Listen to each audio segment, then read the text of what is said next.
Assalamualaikum warahmatullahi wabarakatuh. Perkenalkan, nama saya Neng Nurhasana dari kelas MN21D. Untuk pertemuan di minggu ini, saya akan menjelaskan tentang kalkulasi biaya berdasarkan aktivitas. Di sini ada latar belakang. Akuntansi manajemen secara terus-menerus berkembang dan tanggap terhadap berbagai perubahan dalam sektor pabrikasi dan jasa dalam dunia bisnis saat ini.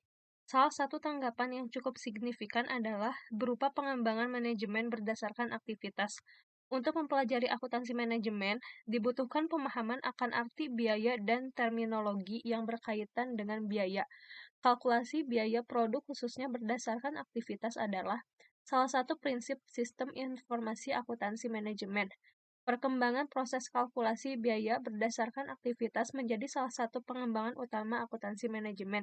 Sasarannya adalah meningkatkan keakuratan biaya, informasi produk yang berkualitas tinggi, dan dapat digunakan untuk membuat keputusan yang lebih baik. Di sini ada pembahasan kalkulasi biaya berdasarkan aktivitas. Perusahaan yang menghasilkan satu jenis produk, perhitungan biaya per unit produk sangat sederhana, yaitu total biaya yang berkaitan dengan unit produksi dibagi dengan jumlah unit yang diproduksi. Ingat bahwa definisi biaya produk tergantung pada tujuan manajerial yang dipenuhi. Sebagai contoh, biaya produk seringkali didefinisikan sebagai biaya produksi, bahan langsung, tenaga kerja langsung, dan overhead.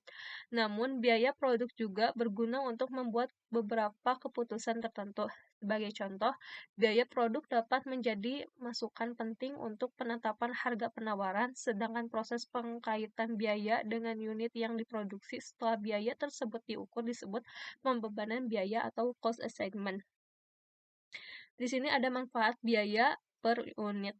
Yang pertama, perusahaan manufaktur, sistem akuntansi biaya memiliki tujuan pengukuran dan pembebanan biaya sehingga biaya per unit dari suatu produk dapat ditentukan.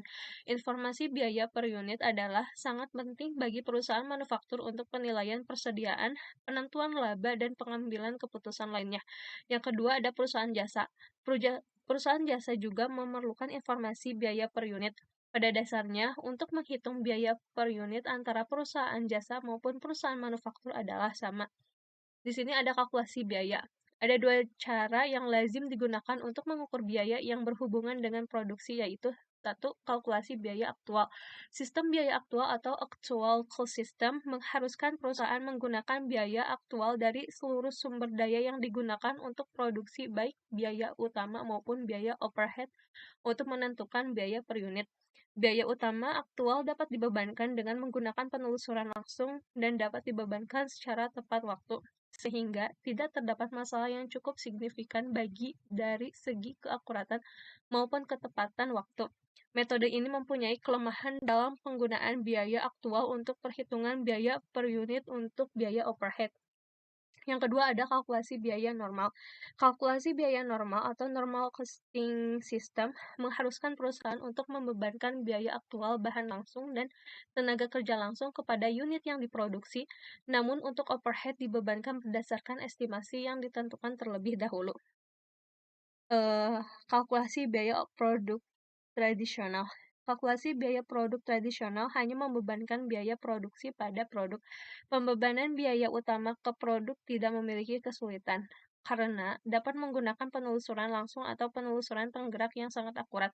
Contoh penggerak tingkat unit yang secara umum digunakan untuk membebankan overhead meliputi 1. Unit yang diproduksi, 2. Jam tenaga kerja langsung, 3. Tenaga kerja langsung atau rupiah, 4. Jam mesin, dan yang terakhir bahan langsung. Kalkulasi biaya produk berdasarkan aktivitas. Sistem biaya berdasarkan aktivitas atau activity based cost system atau biasa disebut dengan ABC system. Pertama kali menelusuri biaya aktivitas dan kemudian ke produk. Oleh sebab itu, ABC merupakan proses dua tahap, tetapi pada tahap pertama menelusuri biaya overhead ke aktivitas bukan ke unit organisasi seperti pabrik dan departemen.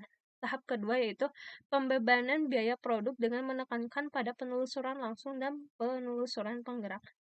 Mungkin hanya itu yang dapat saya sampaikan. Apabila ada kekurangan mohon maaf.